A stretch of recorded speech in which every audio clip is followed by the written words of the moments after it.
Hey, everybody, I'm back. Thank you for hanging out with me.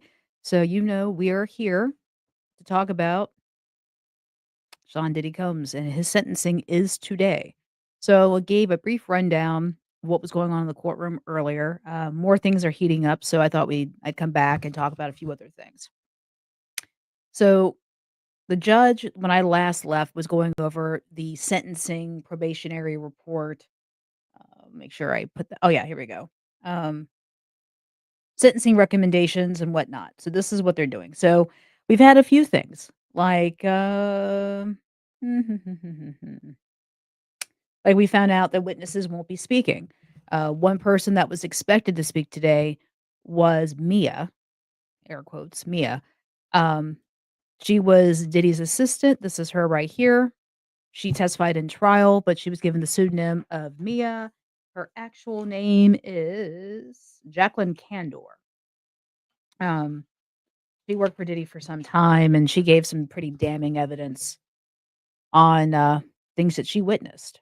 And, she was also assaulted by him as well, physically.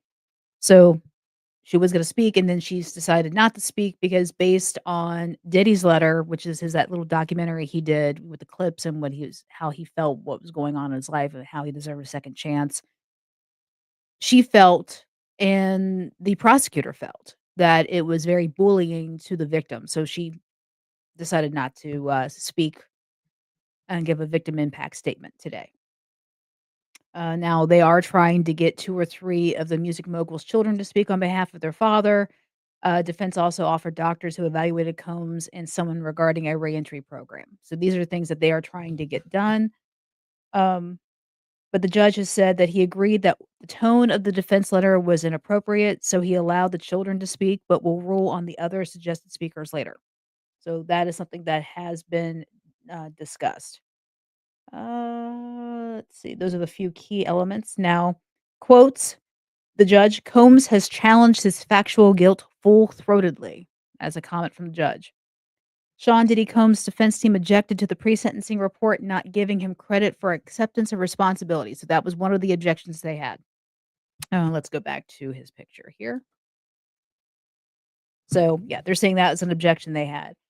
Judge Submaranian said that Combs has challenged his factual guilt as to his conviction, and that while he has expressed remorse for some things, he hasn't expressed remorse as to what he's been convicted of, which is transporting people to engage in prostitution. So he's like, yeah, he's been doing. I screwed up. I made a mistake, but he's not addressed what he's actually been convicted of. So, and then the prosecutor gave a statement, Christy Slavic, who's now giving a statement on behalf of the government. She says, and quoted, "Today is about accountability and justice. Accountability for the defendant, who committed serious federal crimes repeatedly over the course of 15 years, and justice for the public, including for the victims whose lives have been shattered by the defendant's active abuse and exploitation." And then here's a little smaller quote. This isn't just a case about freak offs or hotel nights. It's not just a case about sex, Slavic continued. It's a case with real victims who suffered real harm at the hands of the defendant, who, because of the defendant, have questioned their own self-worth and desire to live. And that's pretty deep. So, and then the prosecutor pushes against report sentencing recommendation and reiterates government wants 11 years. So they're asking for 11 years. Um, She said the government is seeking a sentence of at least 135 months, slightly more than 11 years for Sean Combs, and not a lower sentencing range suggested by the probation department in the pre-sentencing report. Government is not seeking 135 months, simply hoping that the court will split the baby to get the 60 months recommended by probation. That is not the case at all.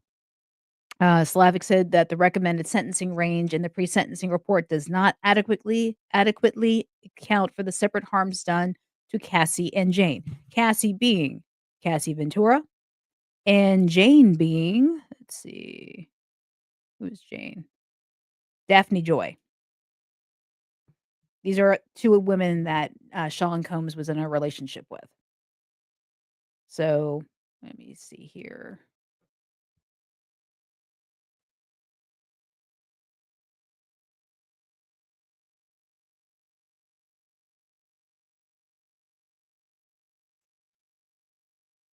Nope, we don't want that one. Alright. So, that was what they were saying about that, and they said that, um, she referenced the defense's suggestion that the conviction is a technical violation and that Combs's life is about sex, drugs, and rock and roll, and that this is a gross mischaracterization of the conduct, and the offenses of the conviction are serious federal crimes. So they're pushing for 11 years. They would want more, but I think they're going for the 11 years. And they also said that Combs's respect for the law is just lip service. She said that the defendant doesn't appreciate or understand the gravity of his criminal conduct. She said even at his sentencing, Sean Diddy Combs doesn't fully grapple with how his actions got him here. His respect for the law is just lip service. He has booked speaking engagements in Miami for next week, Slavic said. This is the height of his hubris, Your Honor. Meaning he is expecting to walk out the door. So why is he, booking speaking engagements? So this guy is very arrogant and he's really expecting to walk out the door. So, and now the judge's response is he doesn't see a reason to deviate from the advisory sentencing range. So he's saying that the advisory sentencing range is 70 to 87 months or between just under 6 years to just over 7 years in prison. And he said he doesn't see a reason to deviate from that range. Now, the judge also said guidelines allow the court to impose a fine ranging from $25,000 to $250,000. And then the prosecutors are giving their statement and the defense will have a chance to present afterwards. So here we go. We've got things to consider. Judge has started setting some expectations around the sentencing, so here's what we know. Okay. Factors he will consider.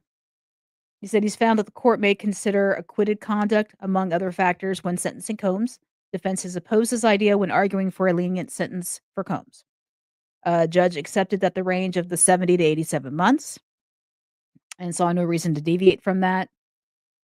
Defense objected to the same report's characterization of Cassie Ventura, Jane, and the paid male escorts as victims. Judge overruled that objection, saying evidence in the trial established that they were transported for the purpose of engaging in a commercial sex act. Diddy's remorse. Defense objected to the same report, not giving Combs credit for acceptance of responsibility. Judge said Combs has challenged his factual guilt as to his conviction, and that he hasn't expressed remorse for what he's actually been convicted of. So that is a brief recap. We got a new update. Prosecutor, this is not just a simple transportation case. She just walked through some similar cases, noting that other defendants have received significant sentences. So this is something that they have prosecuted before with other people, and that the sentencing these people have gotten was way more than what they're recommending for Combs. Even though the defendant wants to frame this as a simple transportation case, that's not what this is, she said. She said this case includes aggravating factors, including uncontested violence. That I will agree with. I mean, he is beating down these people and threatening them to no end, you know. So right now the prosecution is still giving their facts as they see them. So let's go back over the victims that have testified or given evidence. So we've got Cassie Ventura, who was with him. Let's see, how long was she with him? From 2007 to 2018.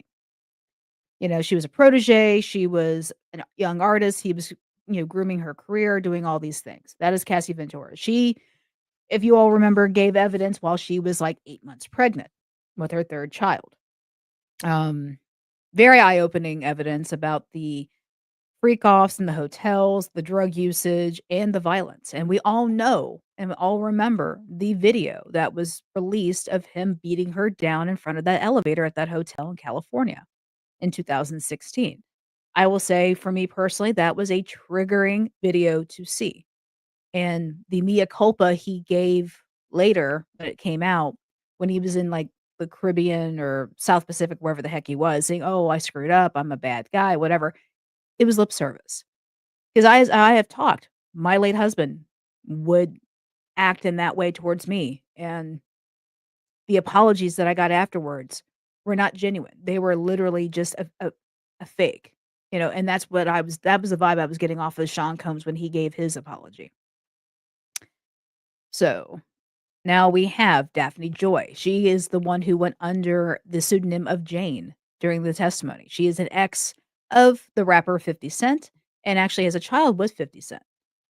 Um, she only spent 2 years with, Sean Combs. That was from, 2020 to 2022. So but she did give evidence as well. Then we've got Young Miami, one of the last girlfriends he had before he was arrested. Now, they were together from 2021 to 2023, and she called it off, but she said they remained friends, so she didn't believe in his guilt. She gave testimony to believe that everything was nonsense and that she didn't believe he was guilty. Now, this young lady here, Virginia, I I can't pronounce her last name, so I'm gonna butcher it, but she went by Gina. She was the 3rd victim that was not found in time to even testify. She refused to testify. She felt that she quoted, felt she was bullied by the prosecution to give evidence and did not and claimed that to be not sex trafficked by Combs. So that's why we didn't hear anything from her. Let's see. Now we've got Mia, who is Jacqueline Candor, who was the assistant for Combs, and she worked for Combs. I don't have a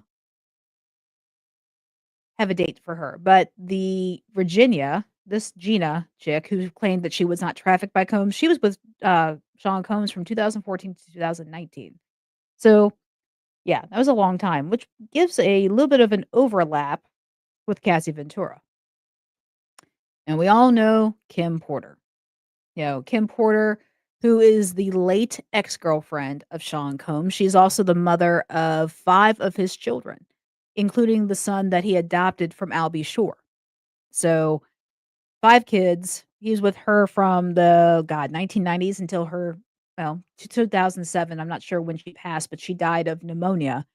And there has been speculation that that was not truly what she passed away from, that it was a, drug-induced pneumonia that gives pneumonia-like symptoms, that she was poisoned over time and that she died of pneumonia. I don't know. I said, but there has been talk about reopening her death investigation to see if there is any type of foul play. And one of the more infamous girlfriends, Jennifer Lopez. Now, Jennifer Lopez, they were together from 1999 to 2001, and what made this as infamous as it was, one, there's the infamous dress she wore to the Grammys that he told her to wear, where she's basically wearing nothing. Now, granted, this is so nothing now, but 1999, it was huge. Like, why is she wearing that? She's not wearing any clothes? Um, but what made their relationship crazy was she was at that nightclub shooting that he was accused of being involved in, and she gave testimony. Supposedly, she had the gun in her purse that he took out and used to shoot somebody. So, there's that. And it's supposedly this trial and the fact that she was involved in freak offs and there's videos and whatnot is supposed to be a contributing factor to her divorce with Ben Affleck, supposedly.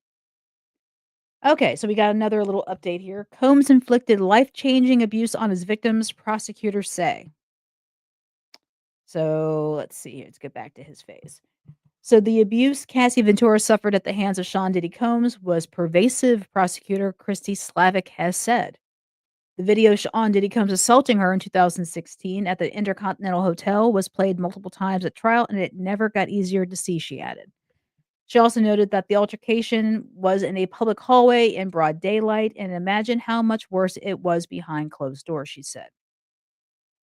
I can't disagree with that because this is what you see, in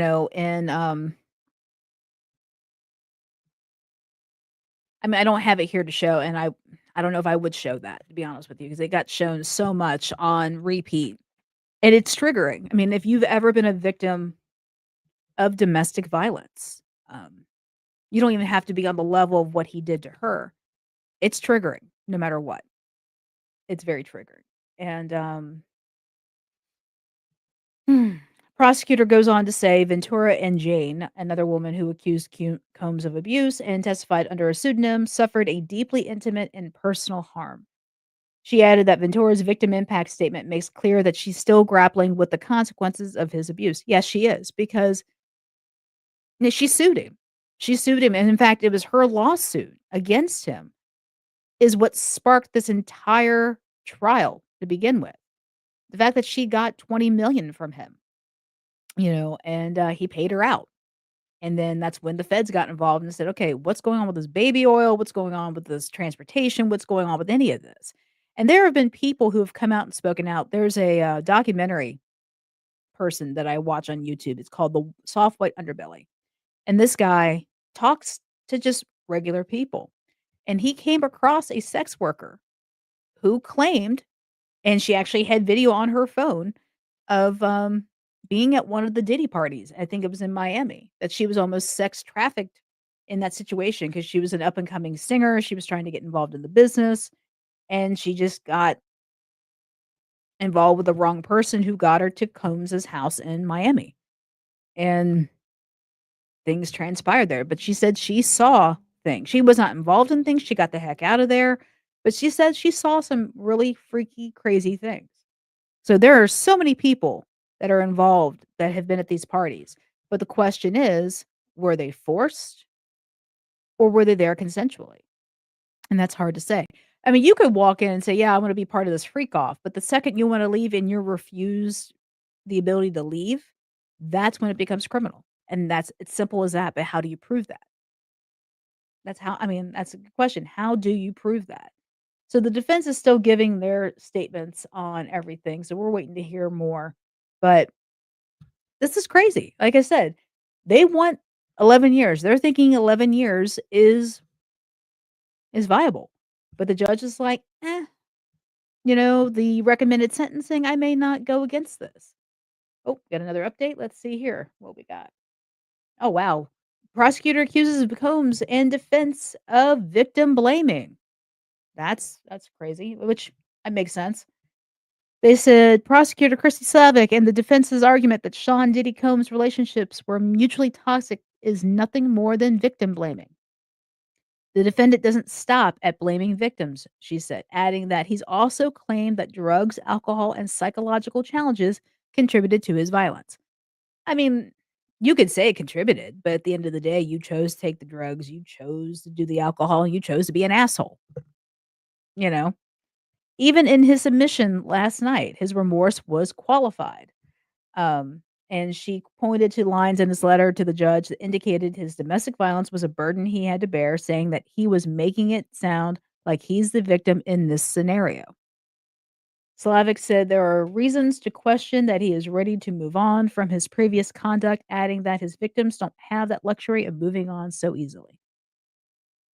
That is, that's a good point. I mean, they just don't. I mean, a lot of them are gonna probably spend lifetimes in therapy to deal with this. Let me see if I can find Sean Combs's letter to the judge and read that out to you because, you know, might give you some more context as to what they're talking about with the, prosecution.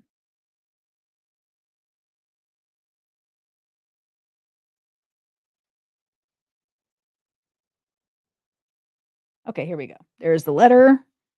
So oh, it's 4 pages, wow. And this is dated October 2nd, so this is from yesterday. And, it says, "Dear Judge Submarinian, I hope this letter finds you well and in good health and spirits. Thank you for the opportunity to express my thoughts to you. First and foremost, I want to apologize and say how sincerely sorry I am for all of the hurt and pain that I have caused others by my conduct." Okay, that's a good start. "I take full responsibility and accountability for my past wrongs. This has been the hardest 2 years of my life, and I have no one to blame for my current reality and situation but myself. In my life, I have made many mistakes, but I am no longer running from them. I am so sorry for the hurt that I caused, but I understand that the mere words 'I'm sorry' will never be good enough, and as these words alone cannot erase the pain from the past." Okay, that sounds very, accepting of responsibility, just that first paragraph. Now granted, I've not read this, so this is the first time I'm actually seeing this.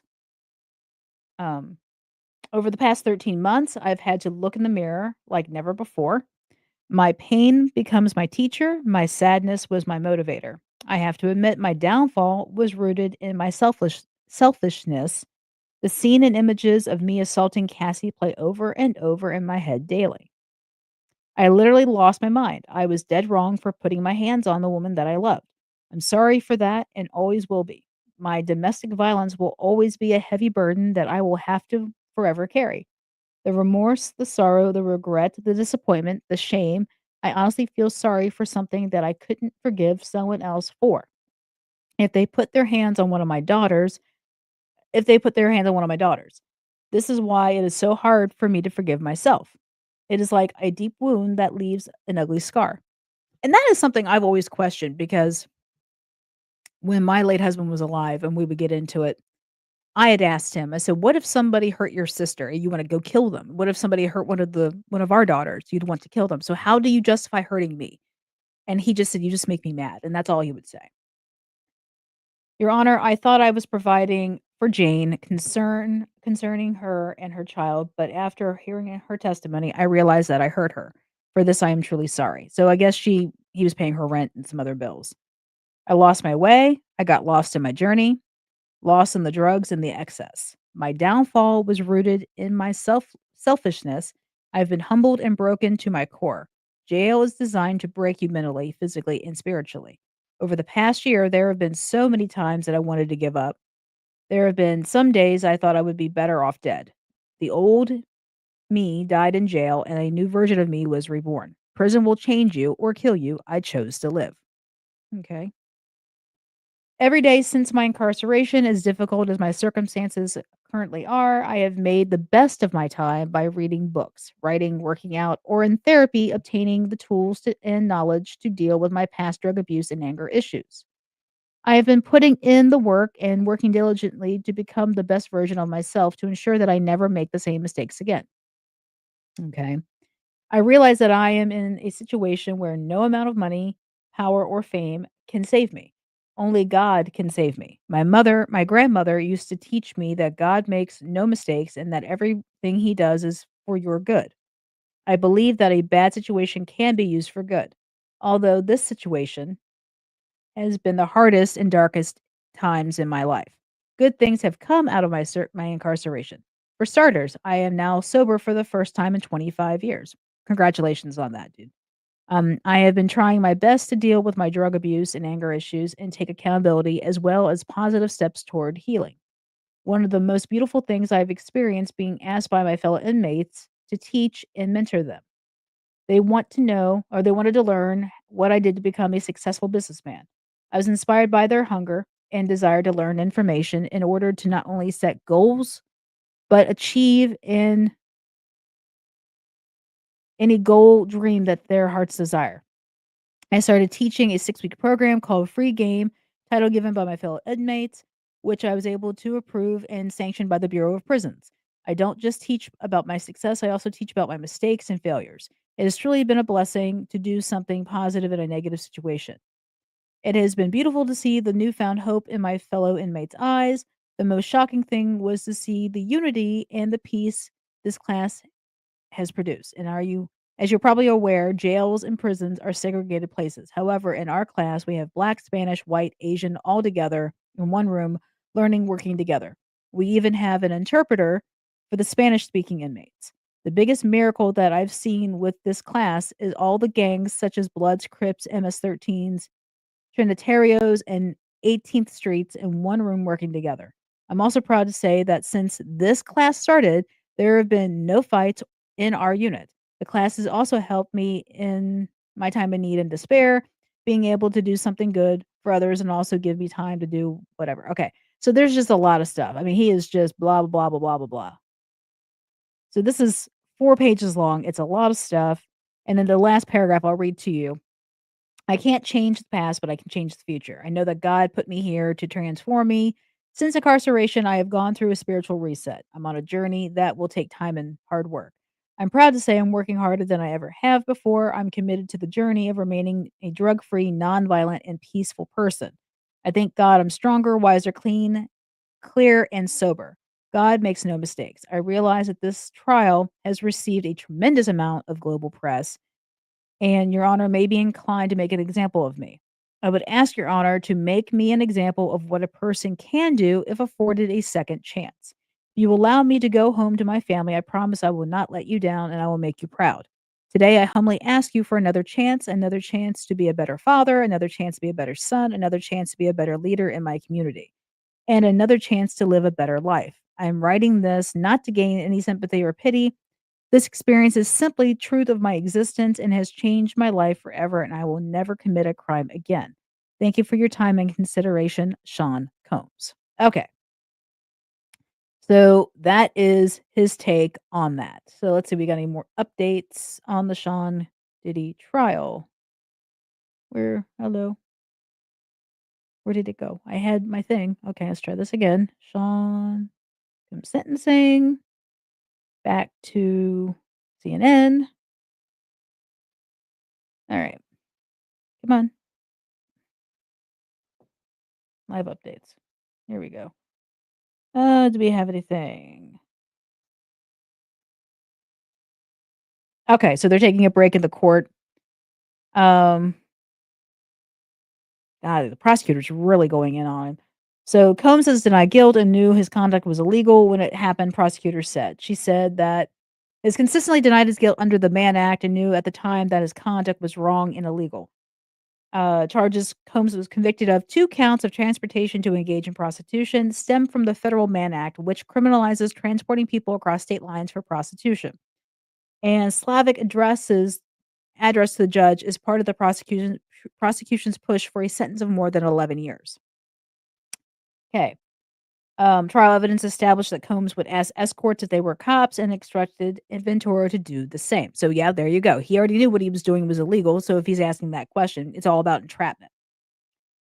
And the prosecutor also asked Judge Submarinian should give little credence to the psychiatrist evaluations submitted by Combs's defense team because Combs minimizes conducts during their interviews. Slavic also said Combs continues to be a danger at any age, despite the defense's suggestions Combs won't commit such crimes again. She pointed to a violent altercation between Combs and Jane in June of 2024, about which Jane testified during trial. Combs was 54 years old at the time and knew he was under active federal investigation. When his control is challenged, he reacts unpredictably and abusively. That tracks. It really does. So, let's see. The defense will begin its presentation after a short break. So, prosecutor Slavic has finished her presentation for the government. The defense will begin after a short break. So Sean Diddy Combs spoke with his attorneys in the courtroom before heading for a bathroom break, tapping his chest toward friends in the galley as he walked through. So we're still waiting to learn what Combs' sentence will be. But here are all the possibilities we're watching. So unsurprisingly, sentencing requests by the defense, the prosecution, and the probation department vary greatly. Each count for which Combs was convicted of carries a maximum sentence of 10 years in prison. So he was convicted of 2 counts. So combined total, he could get up to 20 years. Federal prosecutors say Sean Diddy Combs should face more than 11 years in prison. So the prosecution is asking for 11 years total. That's what they're asking for. And my hair is a mess. Um, they argue he deserves a steep sentence for physically and mentally abusing his girlfriends and employees for years and showing no remorse for his convicted crimes. The defense has argued that the hip hop mogul should be sentenced to no more than 14 months in prison, including his time he's already served. They say the judge shouldn't consider any evidence related to the charges he was acquitted of, including testimony about his alleged coercion of victims. If the judge agrees to the defense lawyer's request, he'd essentially guarantee Combs an imminent release from federal detention.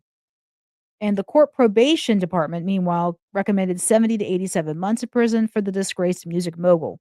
The judge earlier today said he doesn't see a reason to deviate from those guidelines, but we won't know for sure when the final sentence will be until it's said in court.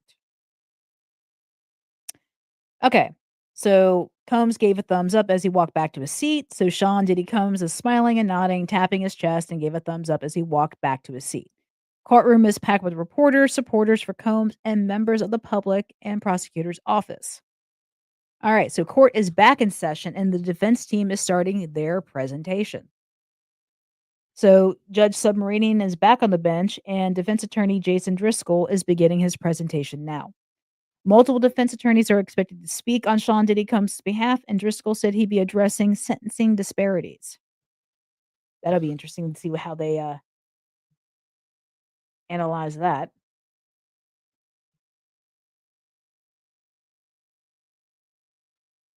But yeah, I mean, we've got people talking about this case. They have been talking about Sean Puffy Combs for years, for absolute years, decades. I mean, now, not to bring up somebody who is a little insane, but Jaguar Wright was on the prowl on every talk show, on every podcast for quite some time, talking about Sean Diddy Combs and the freak off she was talking about. She was saying she was there. She also talked smack about Jay-Z and Beyonce and several other people and tried to throw, not Justin Timberlake, Justin Bieber's mother under the bus, saying she sold her child to Diddy. Usher too. Again, the sexual misconduct allegations about Sean Combs is pretty substantive.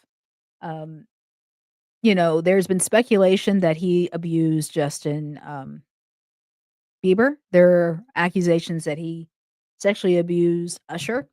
There was that one producer, I can't remember his name, but he's another one that claimed that he was sexually assaulted by Combs.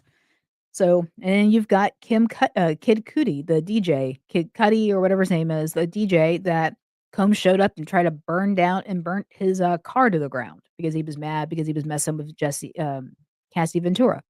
So, like I said, I don't know. Based on, I mean, the letter he sent to the judge, I mean, it sounds like something like that Chat GPT wrote or Grok or whatever. Because right now with AI, anything can sound completely genuine and emotional. I personally don't believe that a person with this type of anger issue, I mean, we can go all the way back to the 90s when his first son was born. He beat the crap out of her mother, out of his mother, his son's mother. Um, and her parents. They try to intercede and try to break this up, and the violence was even there. He actually got into it with some girl when he was at Howard. There were people who witnessed him beat a girl up there at the dorms. So he's got a long history of being aggressive and violent, and that doesn't just go away with therapy. So I really don't know if he can be rehabbed. I really don't know. I mean, for the crap, I mean, he's not been convicted of murder. He's not been convicted of, I mean, of killing anybody, but he has a history of sexual violence. He has a history of physical violence. And I don't know if that is something that can be fixed, if that can be rehabbed. I don't know. But that is why, we have judges and laws and attorneys to argue these points. But at the end of the day, I do feel that people who attack other people, um, I don't know if these are people that can be saved. I just don't know. That's just my opinion. So we're waiting on the next update. Like I said, the defense right now is giving their yeah. Hold on, I'm seeing something else here. What is this guy? Mm. But right now, the defense is giving their presentation on why they feel he should be sentenced to 14 months with time served. That is something,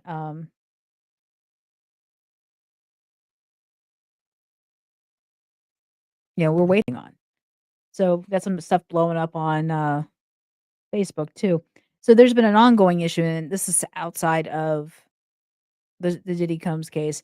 Randolph County, North Carolina, has been having some massive issues with their sheriff, a Greg Seabolt, and I've commented on this. And, there'll be more evidence coming forward later, but That's what if I'm a little distracted, that's why. I've been kinda looking at that too.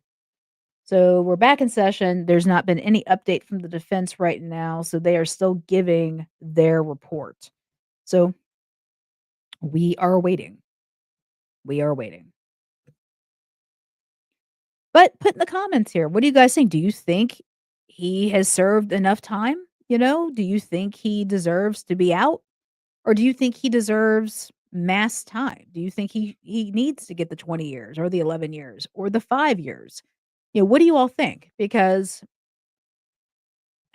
here's my thing, I don't think when the prosecution went after him in the first place, I don't think they totally proved the case they were trying to go for. I don't think they had the right people testifying. Jennifer Lopez should have had her ass on that stand testifying. Um, that Christina Coram, you know, his personal assistant up to the point where he was arrested, should have been brought in and testified because from what I understand, she knows where all the bodies are buried, and she was more involved in some of this covering up with um, his bad behavior than anybody. So, she is somebody else who should have been brought up there. But you had people like Gene Deal, who was a security person for him. He wasn't asked to testify, which I thought was odd. My only thing is because he was on every other podcast, I'm wondering if the prosecution's like, "Dude, you're talking too much," you know? So how can we believe that you know anything? But these are things that cross my mind in all this. So we're just waiting on an update from the prosecution. So we're 8 minutes in, nothing else has come up. So waiting, waiting, waiting.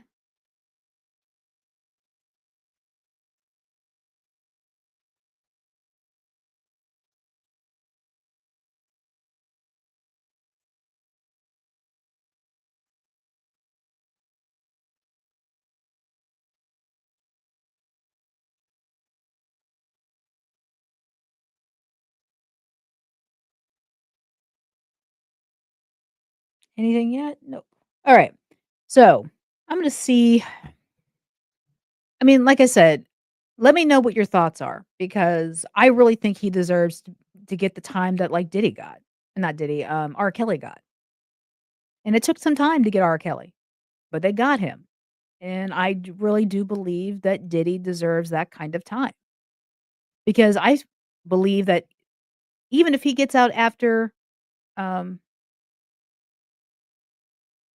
even if he gets what 5 years, I think as long as he has breath in his body, he's going to exact revenge on anybody who testified against him or gave evidence. So I don't think anybody's safe. I really don't, because this guy's depraved. I don't care how much therapy he does, he's depraved. I kind of equate him to people with the same mindset or stalkers or serial killers, like you do me wrong, you get obsessed about you gets obsessive about things. I truly think that he's got that kind of mindset. So no, I don't think anybody's safe that has testified against him. But you all let me know what you think because when all this was going on, people were still saying, "He killed Tupac, he killed Biggie, he's involved in all these things," which may be true, but he's never been prosecuted for any of that, nor has he really been investigated for any of that from what I understand. And that I don't understand that because if you listen to Gene Deal, who has been on every podcast in the world that will have him, like, DJ Vlad and The Art of Dialogue and all that stuff, in Gene Deal's opinion, he honestly felt that Diddy was involved in both those killings, both those shootings. Because, and apparently Snoop Dogg was involved too, and at least I think the Tupac one, or he had planned on going after Tupac and then was told, "Nope, don't worry about it. We got it. You don't need to be involved. It's being handled." And I'm like, "Whoa." So I don't know. I don't know. I think I find Snoop Dogg kind of funny, kind of goofy, but I don't know if look at him as a hardcore gangster. I mean, granted, he is from Compton and all that, but not everybody from Compton is a gangster, you know? Um, so yeah, like I said, I don't know. But waiting to see what is happening. Like I said, I don't know what the defense is gonna come back with other than let's see. Yeah, they said they'll be addressing the sentencing disparities. Well, I mean, there is a sentencing disparity. With the probation board or parole board or whatever, I would like to know what they based their guidelines on, because from what I understand, other people who have been convicted the same crimes on the federal level got severe time. So why is he being looked at to get less time than the max? I would like to know that, because that's been something that prosecution said. Like, we've had other cases in this court that have been convicted of this, but yet,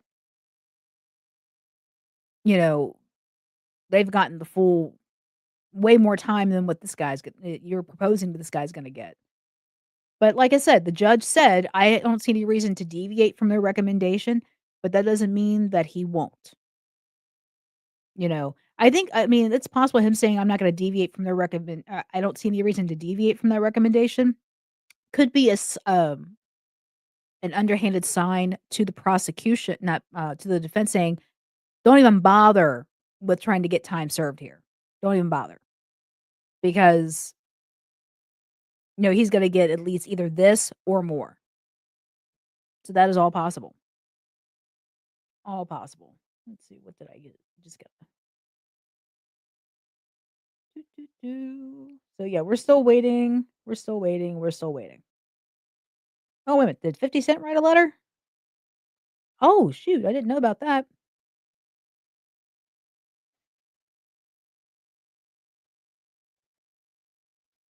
And this is on TMZ, so I'm gonna have to look that up. Hold on. Hold up here. That's some interesting news right there. Okay, so there's not been an update of what's going on in the courtroom, so let me look this up really quick.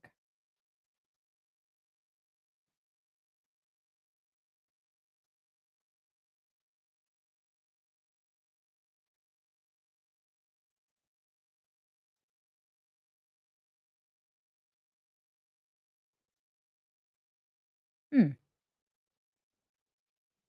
So it looks like 50 Cent trolls Sean Diddy Combs a letter to the judge in sentencing. Let's see. Dear Judge Submarinian, I have had an ongoing dispute with Puffy for over 20 years. Calls him Puffy. Ooh, okay. He is very dangerous. Multiple times I have feared for my life. I think you should consider the safety of the general public, your honor, before unleashing him upon them. This hasn't been enough time for him to reform or make any adjustments, despite his trying to teach a class in there. As you already are aware, the government has spent the maximum amount of money on deploying federal agencies, which appeared to be an army, in two locations simultaneously. Later, his son, who's dealing with his own rape allegations, claimed that the feds had hit the wrong house. Anyway, Diddy's only going to return to hiring more male sex workers and keeping most of the baby oil away from the general public. And babies needed. My Netflix doc on this scandalous subject is coming soon. Okay. So I don't know if he needed to make the comment about the baby oil and that babies needed it. That may not have been wise. So, like I said, we are still waiting on an update uh, in the courtroom because, like I said, the defense. Oh, we got an update. Okay. Defense attorney Sean Combs did not make a single cent off his Mann Act conduct. I don't think it's about getting money, but okay.